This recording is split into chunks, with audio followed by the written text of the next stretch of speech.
Damu gaidi yote Murera. Kwa majina naitwa Joseph Kirago Kariuki.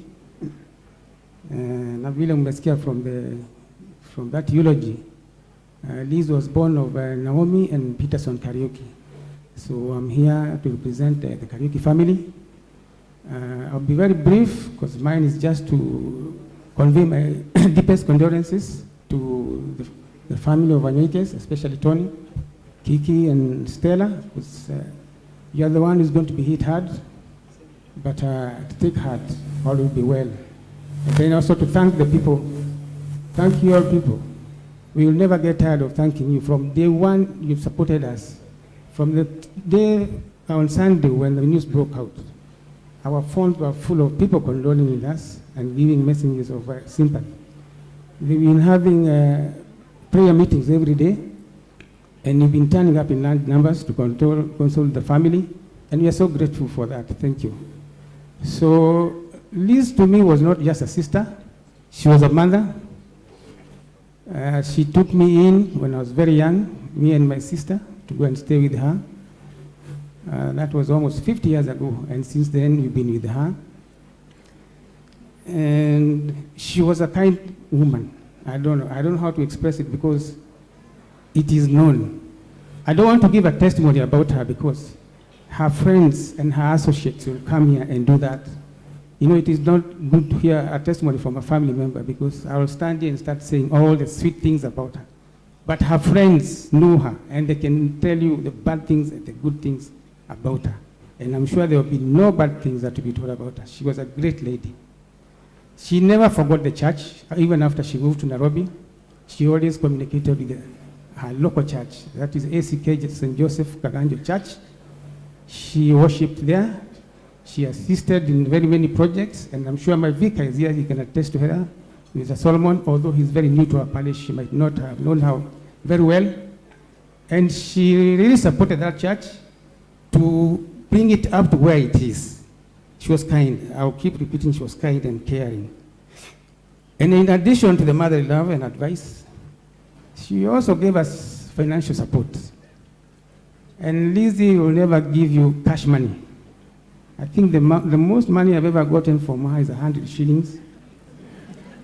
And that was for pocket money when I was going to school. She will never give you money. But she will ask you, what is your problem? You will tell her, I have a project. I want to do this and this. So she will tell you, okay, 20. You think now she's taking you to the bank to give you money. She takes you to the manager, because she was in very good terms with the managers, equity and finance. And then she will tell you, what you wanted to tell me, tell this guy. Then you say, I want this project, I want this much money. But I was expecting my sister to give it to me. In any case, what happens now, we are going to give you a loan. That project, if you want to buy a vehicle, you make sure you bring that logbook to stay in his bank, take your car, go and do business, be paying and getting a profit from there. And we all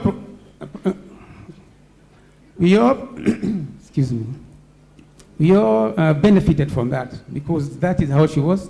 She was a really good woman. I'm almost finishing because if I give my own testimony, I think when I got married in the 1990s, I became homeless. Because once you get married, you cannot stay. I couldn't stay with her anymore. She chased me out. Okay, not chasing me out. Actually, it was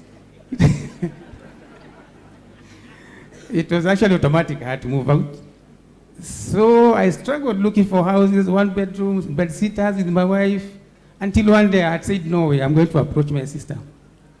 So I told her, please take me. You know this bank. Because those days in the 19, you couldn't just walk into the bank and get a mortgage the way you do now. Nowadays, getting loans become much easier. Not that you had to know somebody. So she told me, why do you want to take a mortgage? Let me see your pay slip. I showed her. How are you going to pay a mortgage with this kind of money in this pay slip? She told me, you can't. But I'm going to help you. I have a house in South Sea, which I'm renting, and I'm really getting problems with the tenants. How much money do you have? I told her. She told me, bring it. That is the deposit for that house. That house is yours, but you have to complete payment because we wrote an agreement of how much money that, the market value of that house. Pay me every time you get something, bring it. I ended up paying that house after 20 years.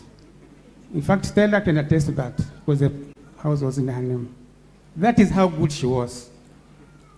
She was I'm finishing, a disciplinarian. If Jenga didn't know and the people in school, if you're staying with her, you have to abide to her rules. I was staying in her house. You make a mistake of coming home after her or late, you sleep outside. Lucky for us, there used to be a servant's quarters up next. So there was one unoccupied room. We normally used to come. Once you refused to enter, you go and sleep there. Many a times I slept there. I think it took you an Anne. I don't know how until I was. No, Tony was here very young. Yeah, so I slept there many times, and I put the blame squarely on my wife. Because those were the days when we were dating. And when I was taking her for a movie, we ended up in the carnival. I come home late, I'm locked outside. So, but it was all in good order because after I told her that I've been sleeping outside because of you, she agreed to marry me. I think that was the only way she could show her sympathy. Yeah, so I think I'll end there. Our sister, rest in peace. We loved you so much.